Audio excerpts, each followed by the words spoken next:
Perhatikan gambar berikut.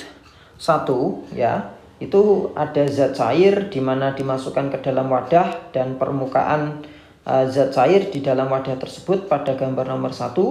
Nomor 2 itu datar seperti itu. Nomor 3 membentuk meniskus cekung, sedangkan nomor 4 membentuk meniskus cembung.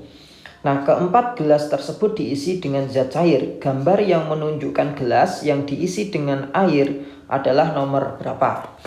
Nah, baik, kemungkinan suatu zat cair ya, permukaan zat cair ketika dimasukkan ke dalam suatu wadah itu ada 3 kemungkinan ya. Oke, saya tulis bentuk permukaan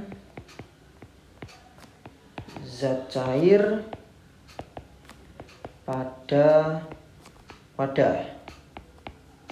Nah, yang pertama ya, bentuknya seperti ini kira-kira.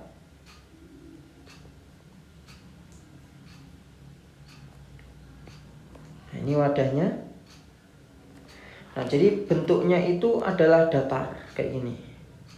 Nah, datar itu menunjukkan bahwa sifat adhesi dan sifat kohesinya itu sama besar. Nah, sebelum ke sana, apa itu sifat adhesi dan apa itu kohesi?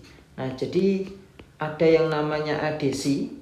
Jadi yang namanya adhesi itu adalah gaya tarik menarik antar zat yang berbeda. Itu kalau adhesi. Sedangkan kalau kohesi itu adalah gaya tarik menarik antar zat yang sama. Itu adalah kohesi gitu ya. Nah, sehingga di sini kalau misalkan ada zat cair dituangkan dalam suatu wadah. Nah, ketika permukaannya itu tepat datar, maka kohesinya itu sama dengan adhesinya ya. Kohesi sama dengan adhesi. Oke, itu kemungkinan yang pertama. Nah, kemungkinan yang kedua,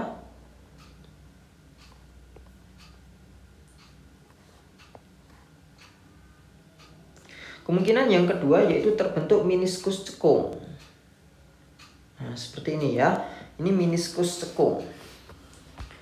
Nah, meniskus cekung ini terjadi berarti bisa kita lihat gaya tarik menarik antara zat yang berbeda, yaitu zat cair dengan gelasnya, itu lebih besar dibandingkan gaya tarik menarik antar zat cair itu sendiri ya. Berarti adhesinya itu lebih besar daripada kohesinya. Adhesi lebih besar daripada kohesi. Nah, sedangkan yang ketiga kemungkinannya yaitu ketika terbentuk meniskus cembung.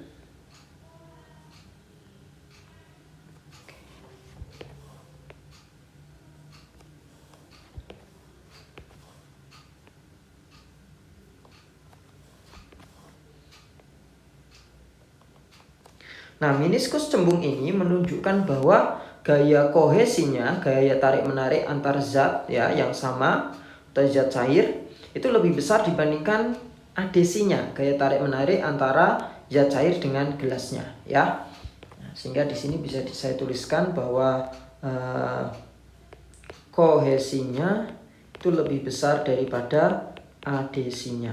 Nah, sekarang pada air. Nah, kalau pada air sifatnya bagaimana?